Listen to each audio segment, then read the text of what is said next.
안녕하세요 여러분, 석사장입니다. 제가 딸기를 가지고 나왔는데 이 딸기를 이용해서 오늘 딸기 우유를 만들어 볼 겁니다. 딸기 우유 만드는 영상은 저도 몇 번 올리기도 했고 뭐 다른 유튜브나 네이버 같은 데 검색을 해도 많이 나오죠.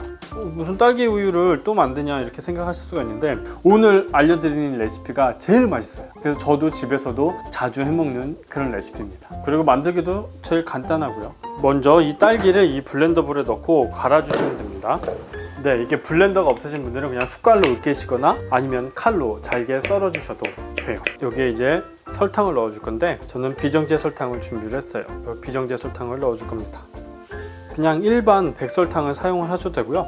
설탕이 없으신 분들은 그냥 설탕 시럽을 넣으셔도 됩니다. 이게 주의하셔야 될 게 뭐냐면 이걸 계속 갈아버리면 이제 딸기 주스가 돼버리거든요. 좀 물기가 많은 과일이라서 그냥 주스가 돼버려요. 그래서 끊어서 갈아주시면 돼요.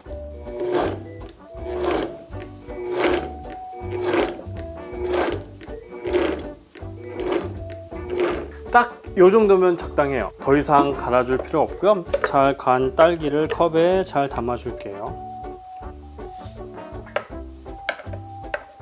그동안 제가 알려드렸던 레시피뿐만 아니라 그 많은 딸기 라떼 레시피는 바로 이 딸기에 그냥 우유만 부으면 끝나는 그런 레시피거든요. 그런데 저는 오늘 좀 다른 레시피를 보여드릴게요.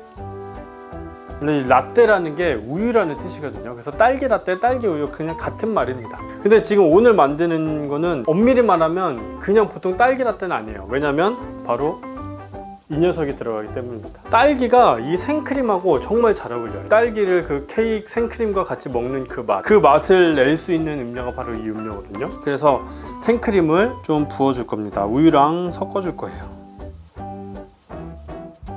이게 그 스타벅스의 더블샷이라는 커피가 있거든요. 그 커피가 이제 생크림하고 우유랑 반반 섞어서 이제 거기 에스프레소를 넣어서 먹는 그런 커피인데, 이거는 그거랑 비슷하게 그냥 딸기 라떼 우유에 생크림을 부어서 우유의 그 밀도와 부드러움을 한층 더한 그런 음료라고 볼 수가 있습니다. 그냥 이렇게 우유랑 생크림이랑 넣고 한번 잘 섞어 주신 다음에요, 여기에 부으면 끝납니다.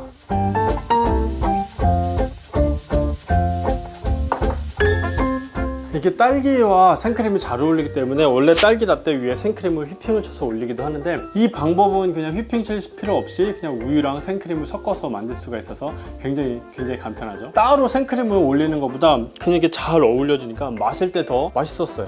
뭐 비주얼은 그냥 딸기 라떼 같죠? 취향에 따라서 위에 휘핑한 생크림을 올리고 딸기까지 올려서 예쁘게 만드셔도 되겠죠?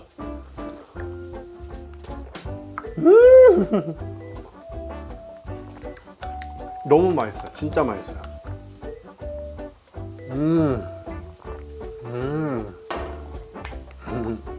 오늘 영상은 여기까지였습니다. 안녕히 계세요. 뭐야? 왜? 아, 내 거 안 줘야지. 어떡하냐, 생크림 다 먹었는데.